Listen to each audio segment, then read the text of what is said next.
Fala aí rapaziada, beleza? Gustavo LG aqui trazendo pra vocês mais um vídeo. E no vídeo de hoje, galera, eu vou estar tentando sanar algumas dúvidas que vocês podem ter sobre a suspensão do Kia Cerato. Pra quem não sabe, eu tenho um Kia Cerato Coupé 2013, o SX3, o modelo mais completo. E quando eu peguei esse carro aqui, eu senti uma diferença muito grande do antigo que eu tinha um Vectra GTX.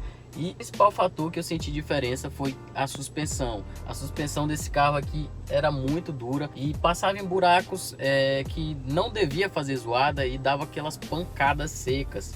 Eu não sabia o que podia ser, então eu comecei a revisar o carro, né? Comecei trocando os coxins, troquei suspensão, troquei várias peças, inclusive botei até um auto-buffer. Se você não sabe o que é auto-buffer, basicamente é uma liga de poliuretano que vai na mola. Eu trouxe um vídeo, vou estar deixando no card aqui, sobre esse auto-buffer. E mesmo assim, cara, não resolveu. Então eu tô trazendo esse vídeo aqui para tentar esclarecer para vocês o que foi que resolveu aqui no meu carro. Então, se você não for inscrito, já se inscreve nesse canal aqui para estar me ajudando a bater 1000 inscritos. Eu tô começando agora aqui no YouTube, vou trazer vários vídeos aqui sobre Kia Cerato para vocês e sobre carros em geral, beleza? Mas bom, o problema do meu carro é porque sempre que eu passava em algum buraco, alguma coisa, dava uma pancada seca, como se não tivesse nem amortecedor. Para vocês terem ideia, dava uma pancada muito seca. Quando eu passava assim em ondulações, fazia tipo um estralado, e eu levei para vários mecânicos e muitos deles não sabiam o que era. Mandava eu trocar a bucha, e eu já troquei a bucha desse carro aqui umas 3 vezes e não tinha resolvido ainda o problema. O problema do meu carro, na verdade, era a caixa de direção.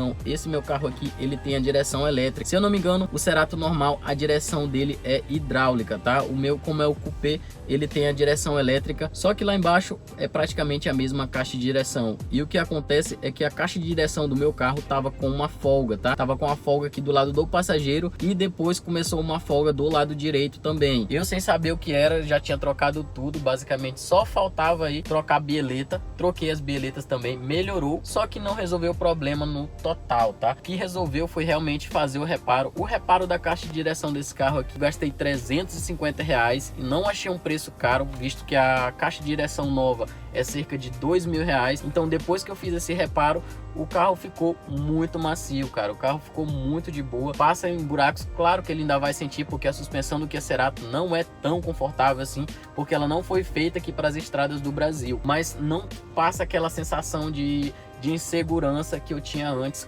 quando, por exemplo, eu ia acelerar o carro, passava em alguma modulação, já dava uma pancada seca e basicamente todo mundo que estava dentro do carro se assustava, entendeu? Então, quando eu passo agora por buracos, não tem mais aquele estralado, aquele trek que tinha. E eu pesquisei bastante aqui no YouTube e não encontrei aí ninguém falando sobre a questão da caixa de direção, tá? Eu via muitas pessoas falando sobre bucha, sobre bieleta, sobre pivô, e troquei todas essas peças vendo os vídeos do YouTube, e somente assim que resolvi o meu problema. Eu tinha gravado até um vídeo falando dos pontos negativos desse carro, eu acabei apagando, tá? Porque pra mim aquilo ali era o pior ponto negativo do carro, mas eu não sabia que na verdade era um defeito que estava no meu carro. Então, e depois que eu sanei esse defeito, o carro simplesmente virou outro. Agora o carro fica colado no chão. Quando passa em ondulação, o carro sente, mas não dá aquelas pancadas secas, tá?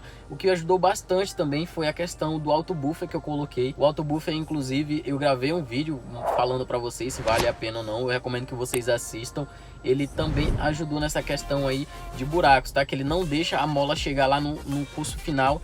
Isso economiza até a vida útil aí do amortecedor do meu carro, que eu também cheguei a trocar. Mas bom, como que você sabe se a caixa de direção do seu carro tá com defeito ou não? Galera, basicamente, se você tá passando aí ondulações, passando em buracos ou passando assim em lugares que tem pouca deformidade e o carro começa a dar uns estraladozinhos, você já começa aí a suspeitar da caixa de direção, tá? Mas pode ser também que seja a questão de ser as bieletas ou então o pivô, que também dão esses estralados. Se você já trocou esses dois e não resolveu, provavelmente a caixa de direção. Eu recomendo muito que vocês passem no mecânico de vocês, peçam para eles analisar se tem folga ou não. Como é que você sabe se tem folga na caixa de direção?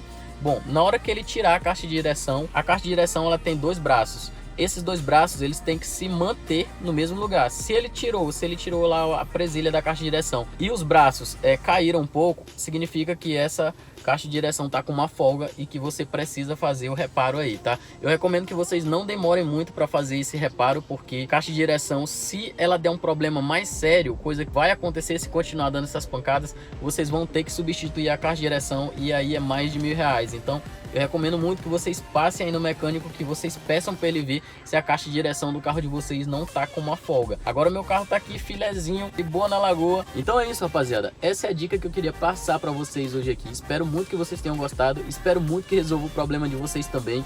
Não se esquece de se inscrever no canal e deixar o joinha aí. E se você tiver alguma dúvida, também comenta que eu vou estar tentando te ajudar aí de alguma maneira, beleza? É isso, valeu, falou e até o próximo vídeo e fui!